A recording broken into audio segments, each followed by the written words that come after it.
தம்பி காசு கொடுப்பா. டீ வேணா வாங்கி தரேன், சாப்பிடுறீங்களா? டீ வேணா, காசா கொடுப்பா. அண்ணே இதுங்களுக்கு சாப்பாட்டுக்கு பஞ்சம் இருக்கானே, எவனாவது ஒரு புண்ணியமா போட்டுருவான். ஏதாவது சரக்கு கிடைக்கலாம் கேக்குறீங்க.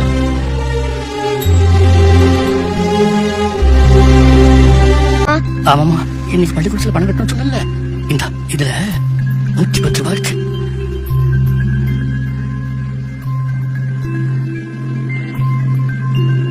தாத்தா 150 ரூபாய் வேணும் தாத்தா.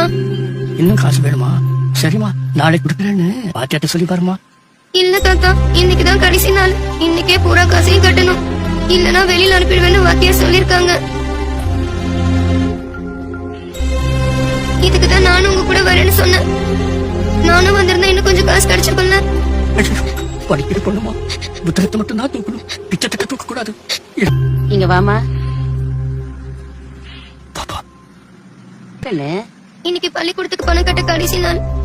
தாத்தா 110 ரூபாய் வச்சிருக்காரு. பூரா பணமும் கட்டினாதான் பள்ளிக்கூடத்துக்கு போக முடியும். நீ நல்லா படிப்பியாப்பா? எங்க கிளாஸ்லயே நான் தான் 2வது ரேங்க். இன்னும் எவ்வளவு 40 ரூபாய். எவ்வளவு இருக்குன்னு தெரியல. இந்த வச்சுக்கம்மா. வாங்கி வாங்கி. இந்த இட்லியை வாங்கிக்கோங்க பாட்டி. இப்பயாவது வாங்கிக்கிறியாடா? வரேன் பாட்டி. பாப்பா, நீ படிச்சு பெரியவளானா என்னப்பா பண்ணுவ?